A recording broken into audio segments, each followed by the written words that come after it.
ಆತ್ಮೀಯ ವಿದ್ಯಾರ್ಥಿಗಳೇ, ಸೊ ಇವತ್ತಿನ ಒಂದು ಕ್ಲಾಸಿನಲ್ಲಿ ನಾವು ಬೈನಾಮಿಯಲ್ ಡಿಸ್ಟ್ರಿಬ್ಯೂಷನ್ ಬಗ್ಗೆ ನೋಡ್ತಾ ಹೋಗೋಣ.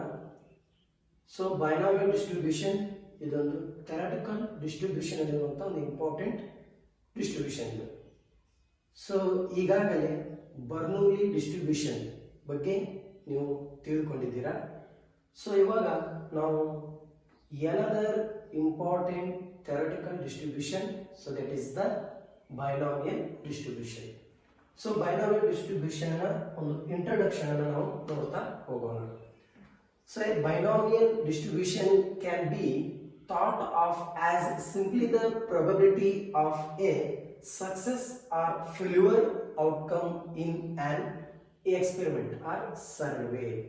ಸೊ ನಾವಿಲ್ಲಿ ಯಾವುದೋ ಒಂದು ಪ್ರಯೋಗ ಮಾಡಿದಾಗ, ಯಾವುದೋ ಒಂದು ಸರ್ವೆ ಮಾಡಿದಾಗ, ಸೊ ಅದರಿಂದ ಬರುವಂತಹ ಒಂದು ಫಲಿತಾಂಶ ಸಕ್ಸಸ್ ಆಗಿರ್ಬೋದು ಅಥವಾ ಫೇಲ್ಯೂರ್ ಇಂದ ಕೂಡಿರ್ತದೆ.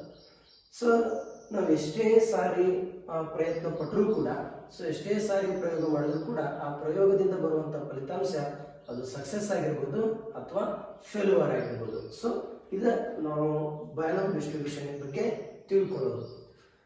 The binomial is a type of distribution that has two possible outcomes. So binomial distribution ಅನ್ನೋದು ಇದೊಂದು ಥಿಯರಿಟಿಕಲ್ ಡಿಸ್ಟ್ರಿಬ್ಯೂಷನ್ ಅಲ್ಲಿ ಬರುವಂತಹ ಒಂದು ವಿಧ. ಸೊ ಇದರಲ್ಲಿ ಯಾವಾಗಲೂ ಎರಡು ಸಾಧ್ಯತೆಯ ಫಲಿತಾಂಶಗಳು ಇರ್ತವೆ. ಸೊ ಯಾವಾಗಲೂ ಟೂ ಪಾಸಿಬಲ್ ಔಟ್ಕಮ್ಸ್ ಇರ್ತವೆ. So the prefix by means two or twice. So ಈ ಬೈನಾಮಿಯಲ್ ನಲ್ಲಿ ಬರುವಂತಹ ಬೈ ಅಂದ್ರೆ ಸೊ ಏನಾಗುತ್ತೆ, ಅದು ಎರಡು ಅಥವಾ ಎರಡು ಸಾರಿ ಅಂತ ಆಗುತ್ತೆ. ಓನ್ಲಿ ಇಲ್ಲಿ ಟೂ ಪಾಸಿಬಲ್ ಔಟ್ಕಮ್ಸ್ಗಳು ಇರುತ್ತವೆ. ಸೊ ನಾವು ಯಾವುದೋ ಒಂದು ಎಕ್ಸ್ಪೆರಿಮೆಂಟ್ ಮಾಡಿದಾಗ, ಯಾವುದೋ ಒಂದು ಪ್ರಯೋಗ ಮಾಡಿದಾಗ, ಸರ್ವೆ ಮಾಡಿದಾಗ, ಸೊ ಅಲ್ಲಿ ನಮಗೆ ಸಕ್ಸಸ್ ಆರ್ ಫೇಲ್ಯೂರ್ ಅನ್ನುವಂಥ ಎರಡು ಪಾಸಿಬಲ್ ಔಟ್ಕಮ್ಸ್ಗಳು ಇರುತ್ತವೆ. So next, many instances of binomial distribution can be found in real life. So ನಮ್ಮ ನಿತ್ಯ ಜೀವನದಲ್ಲಿ, ಸೊ ನಮ್ಮ ನೈಜ ಜೀವನದಲ್ಲಿ ನಾವು ಈ ಬೈನಾಮಿಯಲ್ ಡಿಸ್ಟ್ರಿಬ್ಯೂಷನ್ಗೆ ಸಂಬಂಧಪಟ್ಟಂತ ಸಾಕಷ್ಟು ಉದಾಹರಣೆಗಳನ್ನು ನಾವು ಗಮನಿಸಬಹುದು. ಸೊ ಅದರಲ್ಲಿ ಮೊದಲನೇದು, first one, if a new drug is introduced to cure a disease. So ನಾವು ಯಾವುದೋ ಒಂದು ಕಾಯಿಲೆಯನ್ನ ವಾಸಿ ಮಾಡಲು, ಸೊ ಯಾವುದೋ ಒಂದು ಔಷಧಿಯನ್ನು ನಾವು ಇಂಟ್ರೊಡ್ಯೂಸ್ ಮಾಡಿದಾಗ, ಸೊ ಕಂಡುಹಿಡಿದಾಗ, ಸೊ ಅದು ಏನು ಮಾಡಬಹುದು, ಆ ಒಂದು ಕಾಯಿಲೆಯನ್ನ ವಾಸಿ ಮಾಡಬಹುದು ಅಥವಾ ವಾಸಿ ಮಾಡದೇ ಇರಬಹುದು. ಸೊ ಇಲ್ಲಿ ಒಂದು ಕಾಯಿಲೆಯನ್ನ ಆ ಒಂದು ಔಷಧ ವಾಸಿ ಮಾಡಿದರೆ, ಸೊ ಕ್ಯೂರ್ ಮಾಡಿದರೆ, ಸೊ ಅದು ಸಕ್ಸಸ್ ಅಂತ. So that is the probability of success.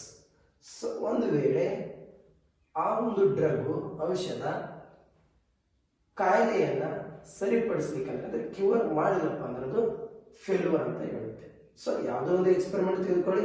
So ಆ ಎಕ್ಸ್ಪೆರಿಮೆಂಟ್ ನಲ್ಲಿ ಎರಡು ಔಟ್ಕಮ್ಸ್ ಗಳಿರುತ್ತೆ, ಒಂದು ಫೇಲ್ಯೂರ್, ಇನ್ನೊಂದು success. So let me explain another example relating to the binomial distribution. If you are purchase a lottery ticket, you are either going to win money or you are not. So ನಾವು ಅಥವಾ ನೀವು ಯಾವುದೇ ಒಂದು lottery ticket ಅನ್ನ ತೆಗೆದುಕೊಂಡಾಗ, so ಆ lottery ಟಿಕೆಟ್ಗೆ ನಮ್ಗೆ ಪ್ರೈಸ್ ಬರ್ಬೋದು ಅಥವಾ ಬರದೇ ಇರ್ಬೋದು. Suppose if you have get the prize amount by lottery ticket, so that is the success. Otherwise it is failure. So ಯಾವುದೋ ಒಂದು ಎಕ್ಸ್ಪೆರಿಮೆಂಟ್ ಅನ್ನ ಕೈಗೊಳ್ಳೋದ್ರಿಂದ, ಸರ್ವೆಯನ್ನು ಮಾಡೋದ್ರಿಂದ ಅದರಿಂದ ಬರುವಂತ ಫಲಿತಾಂಶ ಸಕ್ಸಸ್ ಅಥವಾ ಫೇಲ್ಯೂರ್ ಆಗಿರ್ತದೆ. ಸೊ ಇದು ಏನಪ್ಪಾ ಅಂದ್ರೆ ಬೈನಾಮಿಯಲ್ ಡಿಸ್ಟ್ರಿಬ್ಯೂಷನ್ ಬಗ್ಗೆ ಇರುವಂತ ಇಂಟ್ರೊಡಕ್ಷನ್. ಸೊ ನೆಕ್ಸ್ಟ್ ನಾವು ನೋಡ್ತಾ ಹೋಗ್ತೀವಿ another important example for the binomial distribution. A coin toss has only two possible outcomes, head or tail. So ನಾವು ಒಂದು ನಾಣ್ಯವನ್ನ ಮೇಲೆ ಚಿಮ್ಮಿದಾಗ, ಸೊ ಅದರಿಂದ ಬರುವಂತ ಸಾಧ್ಯತೆ ಪಾಸಿಬಲ್ ಔಟ್ಕಮ್ಸ್ಗಳು ಹೆಡ್ ಆಗಿರ್ಬೋದು, ಟೇಲ್ ಆಗಿರ್ಬೋದು. Suppose if you have got the head, so that is the success. Otherwise suppose if you have get the tail, so that is the failure. Clear? Okay. So the binomial distribution is discovered by James Bernoulli. So ಇಲ್ಲಿ binomial distribution ಅನ್ನ ಮೊಟ್ಟ ಮೊದಲ ಬಾರಿ ಪರಿಚಯಿಸಿದವರು ಅಥವಾ ಕಂಡುಹಿಡಿದವರು ಬರ್ನೂಲಿ ಅನ್ನೋರು, James ಬರ್ನೂಲಿ ಅನ್ನೋರು. So ಇವರು 18th century ಅಂದ್ರೆ 18ನೇ ಶತಮಾನದ ಮೊದಲ ದಶಕದಲ್ಲಿ ಇದನ್ನೇನು ಮಾಡಿದ್ರು, ಕಂಡುಹಿಡಿದರು. So next me explain the definition of a binomial distribution. Binomial ಡಿಸ್ಟ್ರಿಬ್ಯೂಷನ್ಸ್ಗೆ ಸಂಬಂಧಪಟ್ಟಂತ ವ್ಯಾಖ್ಯಾನವನ್ನು ನಾವು ನೋಡ್ತಾ ಹೋಗೋಣ. So if X is a discrete random variable. So ಮೊದಲು ನೀವು ತಿಳ್ಕೋಬೇಕು, ನಾವು ಡಿಸ್ಕ್ರೀಟ್ ರ್ಯಾಂಡಮ್ ವೇರಿಯೇಬಲ್ಗಳಿಗೆ ಪ್ರೊಬಬಿಲಿಟಿಯನ್ನು ಫೈಂಡ್ ಔಟ್ ಮಾಡ್ತಾ ಇದೀವಿ. ಸೊ ಡಿಸ್ಕ್ರೀಟ್ ರ್ಯಾಂಡಮ್ ವೇರಿಯೇಬಲ್ಗಳಿಗೆ ಪ್ರೊಬಬಿಲಿಟಿಯನ್ನು ಫೈಂಡ್ ಔಟ್ ಮಾಡಕ್ಕೆ ನಾವು ಯೂಸ್ ಮಾಡುವಂಥ function, so that is the with PMF. PMF means probability mass function. So that is denoted by. So the notation of PMF is the P of x. So NCx P to the power x Q to the power n minus x. So that is the function. So P of x is equal to NCx P to the power x Q to the power n minus x. So that is the function. By using this function, we are going to ascertain the probability of discrete random variable, where x takes the values 0, 1, 2, 3 and so on, n variable. So the P, the probability of success, the P is the parameter of the binomial distribution. The P values, the value of P lies between 0 and 1. So P ಯ ಒಂದು ಬೆಲೆ 0 ಮತ್ತು 1 ನಡುವೆ ಇರುತ್ತದೆ. So by the help of P you can ascertain the value of Q. So by subtracting the value of P from the 1, so Q ಬೆಲೆಯನ್ನ P ಬೆಲೆಯನ್ನ 1ರಲ್ಲಿ ಕಳೆದರ ಮುಖಾಂತರ ಏನು ಮಾಡಬಹುದು, ಕಂಡುಹಿಡಿಯಬಹುದು. ಸೊ ದೆನ್ ಆವಾಗ x is a binomial variate and the distribution of x is a discrete random variable. So the distribution of x is called binomial distribution. ಇದು binomial distribution ಗೆ ಸಂಬಂಧಪಟ್ಟಂತ ವ್ಯಾಖ್ಯಾನ. So let me explain the binomial distribution with an example. So ನಾವು ಉದಾಹರಣೆಯನ್ನ ನೋಡೋದ್ರ ಮುಖಾಂತರ so ಈ binomial distribution ಬಗ್ಗೆ ನೋಡ್ತಾ ಹೋಗೋಣ. So if I toss A coin, so first time, second time, third time, fourth time and nth times. So if I toss a coin first time, so I get head or tail in first try. So ನಾವು ಮೊದಲ ಪ್ರಯೋಗದಲ್ಲಿ ಒಂದು ನಾಣ್ಯವನ್ನ ಮೇಲೆ ಚಿಮ್ಮಿದಾಗ so ಅಲ್ಲಿ ಬರುವಂತ ಸಾಧ್ಯತೆಯ ಫಲಿತಾಂಶಗಳು ಹೆಡ್ ಅಥವಾ ಟೇಲ್ ಆಗಿರಬಹುದು. In second time head or tail, in third trial so that is head or tail, in fourth trial head or tail, so and so on. So the x is equal to x1 plus x2 plus x3 plus x4 and so on xn. So the sum of these variables is a binomial distribution with parameter n and p. Bernoulli experiment ನಲ್ಲಿ Bernoulli distribution ನಲ್ಲಿ only p parameter ಆಗಿತ್ತು, but ಇಲ್ಲಿ binomial distribution ನಲ್ಲಿ parameter n ಮತ್ತು p ಆಗಿರ್ತದೆ. Okay, yes. So let me explain the features of binomial distribution. Features are nothing but, so those are the properties. So ಇಲ್ಲಿ features ಅಂದ್ರೆ ಬೇರೆ ಅಲ್ಲ, properties ಅಂದ್ರೆ ಬೇರೆ ಅಲ್ಲ, ಎರಡು ಒಂದೇ. So the first feature of a binomial distribution, parameter of binomial distribution. So binomial distribution ಅಲ್ಲಿ ಬರುವಂತ ಸ್ಥಿರಾಂಕಗಳು, ಸೊ ಪ್ಯಾರಾಮೀಟರ್ಗಳು, ಸೊ n ಮತ್ತು p ಆಗಿರ್ತದೆ.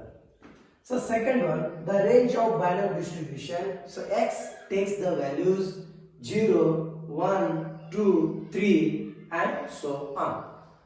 So let me take the another important features of the binomial distribution. So that is the P of x means probability mass function is equal to NCX P to the power x Q to the power n minus x.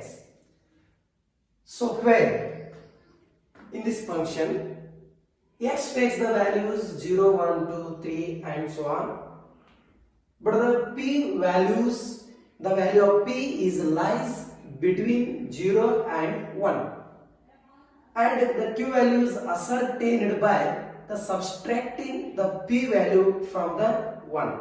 Clear? Yes. So the fourth feature, the mean of a binomial distribution is equal to NP, and also the variance of binomial distribution so is equal to NPQ. So the standard deviation of binomial distribution square root of NPQ. So the fifth feature, mean value is always greater than variance value. So the sixth one, mean and mode are equal if NP is integer. The NP value is integer, so the mode value is also equal to the mean value. So the seventh one, the mode of binomial distribution equal to the value of x, which has the largest probability. So x value highest probability in ಹೊಂದಿರುತ್ತಲ್ಲ ಅದು mode value ಏನಾಗಿರ್ತದ, binomial distribution mode value ಸಮನಾಗಿರ್ತದ. So the p is equal to 1 by 2, q is equal to 1 by 2. So p ಮತ್ತು q value ಎರಡು ಒಂದೇ ಇದ್ದಾಗ binomial distribution symmetric ಆಗಿರ್ತದ. So ninth one, p is less than 1 by 2, q is greater than 1 by 2, is positively skewed. So p value 1 by 2 ಗಿಂತ ಕಡಿಮೆ ಇದ್ದಾಗ q value 1 by 2 ಗಿಂತ ಹೆಚ್ಚಿದ್ದಾಗ ಅದಕ್ಕೆ ನಾವು ಪಾಸಿಟಿವ್ಲಿ ಸ್ಕ್ಯೂಡ್ ಅಂತ ಕರಿತೀವಿ. ಸೊ ಅದೇ ರೀತಿಯಾಗಿ 10th one, p is greater than 1 by 2, q is less than 1 by 2, so that is negatively skewed. So 11th one, if n tends to infinity, so n value infinity ಆಗಿದ್ದರೆ p tends to 0, n value infinite, p value 0 ಇದ್ದಾಗ so binomial distribution Poisson distribution ಆಗಿ ಏನಾಗ್ತದಪ್ಪ ಅಂದ್ರೆ tends ಆಗ್ತದೆ, tends to Poisson distribution ಅಂತ ಹೇಳ್ಬೋದು. So n value infinite ಇದ್ದಾಗ ನಾವು Poisson distribution ಅನ್ನು ಯೂಸ್ ಮಾಡ್ತೀವಿ. n value ಮತ್ತು p value 0 ಇದ್ದಾಗ, n value infinite, p value 0 ಇದ್ದಾಗ ಸೊ binomial distribution ಏನಾಗ್ತದೆ, Poisson distribution ಆಗಿ ಕನ್ವರ್ಟ್ ಆಗ್ತದೆ, tends to Poisson distribution ಅಂತ ಹೇಳ್ತೀವಿ. Last feature, n is tends to infinite, p and q value are almost equal, so then binomial distribution tends to normal distribution. ಅವಾಗ normal distribution ಆಗಿ ಅದು convert ಆಗ್ತದೆ. Clear? So these are the important features of binomial distribution. So in the next class I will solve some problems on binomial distribution. Okay.